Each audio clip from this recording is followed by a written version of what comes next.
আসসালামু আলাইকুম। বাংলাদেশ বেতার সিলেট সংবাদ পড়ছি কুমকুম হাজেরা মারুফা। জাতীয় কবি কাজী নজরুল ইসলামের ৪৯তম মৃত্যুবার্ষিকী আজ। ১৩৮৩ বঙ্গাব্দের ১২ই ভাদ্র তিনি শেষ নিঃশ্বাস ত্যাগ করেন। কাজী নজরুল ইসলাম বাংলা সাহিত্যে বিদ্রোহী কবি হিসেবে সমধিক পরিচিত হলেও তিনি ছিলেন একাধারে কবি, সঙ্গীতজ্ঞ, ঔপন্যাসিক, গল্পকার, নাট্যকার, প্রাবন্ধিক, সাংবাদিক, চলচ্চিত্রকার, গায়ক ও অভিনেতা। আমাদের রণসঙ্গীতের রচয়িতা কাজী নজরুল ইসলাম বৈচিত্র্যময় অসংখ্য রাগরাগিনী সৃষ্টি করে বাংলা সঙ্গীত জগৎকে মর্যাদার আসনে অধিষ্ঠিত করেছেন। কবি রচিত আমি চিরতরে দূরে চলে যাব, তবু আমারে দেব না ভুলিতে গানটি মানুষের হৃদয়ে চিরভাস্বর হয়ে আছে। কবি দুনিয়ার মায়া ত্যাগ করলেও দেশবাসী তাকে বুকে করে রেখেছে যুগ যুগ ধরে। জাতীয় কবিকে ঢাকা বিশ্ববিদ্যালয়ের কেন্দ্রীয় মসজিদের পাশে রাষ্ট্রীয় মর্যাদায় দাফন করা হয়। কবির মৃত্যুবার্ষিকী উপলক্ষে সারা দেশের মতো সিলেটও আজ বিভিন্ন সামাজিক, সাংস্কৃতিক ও পেশাজীবী সংগঠন নানা কর্মসূচি গ্রহণ করেছে। এর মধ্যে রয়েছে আলোচনা সভা ও সাংস্কৃতিক অনুষ্ঠান। তথ্য ও সম্প্রচার মন্ত্রণালয়ের সচিব মাহবুবা ফারজানা বলেছেন, নতুন বাংলাদেশের চাহিদা মোতাবেক কর্মকর্তা কর্মচারীদের প্রস্তুতি নিতে হবে।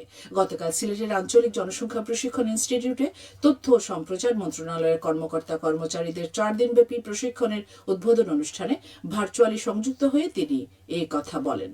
অনুষ্ঠানে সভাপতিত্ব করেন আঞ্চলিক জনসংখ্যা প্রশিক্ষণ ইনস্টিটিউটের অধ্যক্ষ রিফাত ইয়াসমিন জাহান। প্রশিক্ষণে তথ্য ও সম্প্রচার মন্ত্রণালয়ের 44 জন কর্মকর্তা কর্মচারী অংশ নেন। নিরাপদ খাদ্য বিষয়ে সচেতনতা বৃদ্ধির লক্ষ্যে গৃহিণীদের ওঠান বৈঠক অনুষ্ঠিত হয়েছে গতকাল মৌলভীবাজারের কুলাউড়া উপজেলায়।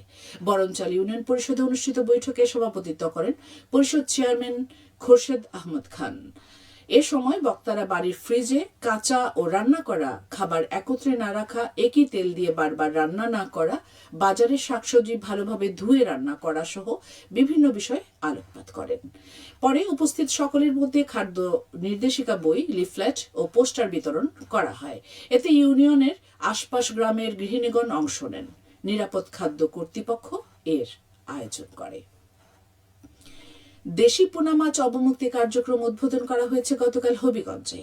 এর উদ্বোধন করেন জেলা প্রশাসক ডক্টর ফরিদুর রহমান। সদর উপজেলার লুকরা ইউনিয়নের হাওড়ে 5 কেজি পোনা মাছ অবমুক্ত করা হয়। কর্মসূচির আওতায় জেলায় এ বছর 20 টন পোনা মাছ অবমুক্ত করা হবে। সিলেটের পর্যটন কেন্দ্র সাদা পাথর থেকে লুট হওয়া পাথর উদ্ধারে নেমেছে প্রশাসন।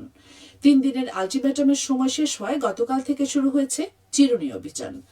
উদ্ধার করা পাথরগুলোকে প্রকৃত অবস্থানে ফিরিয়ে নেওয়া এবং পর্যটন কেন্দ্রের স্বাভাবিক পরিবেশ পুনরুদ্ধারের করতে এই অভিযান পরিচালিত হবে।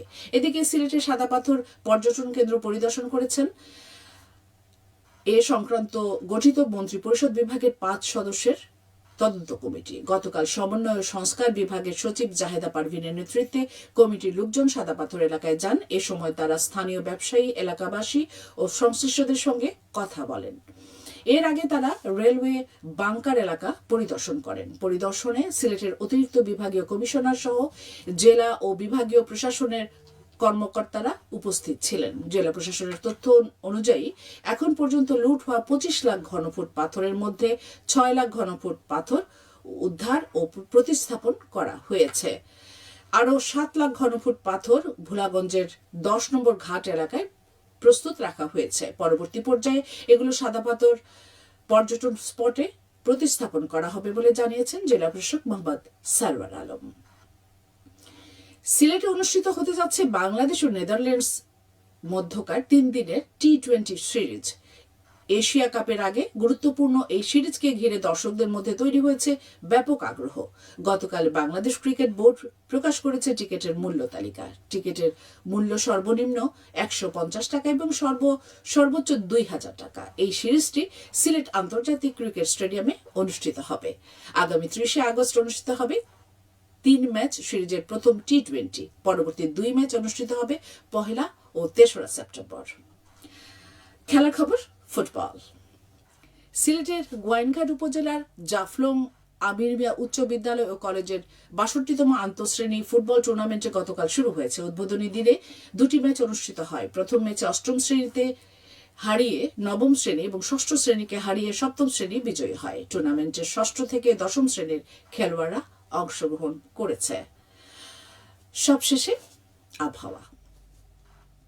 সন্ধ্যা 6টা পর্যন্ত পূর্বাভাসে বলা হয়েছে সিলেট সহ পার্শ্ববর্তী এলাকায় আজ কোনো সতর্কবাণী নেই এবং কোনো সংকেতও দেখাতে হবে না। আজ সিলেটে সূর্যোদয় হয়েছে 5টা 32 এবং সূর্য অস্ত যাবে সন্ধ্যে 6টা 15। সংবাদ শেষ হলো। আমাদের পরবর্তী স্থানীয় সংবাদ প্রচারিত হবে বিকেল 4টা 30।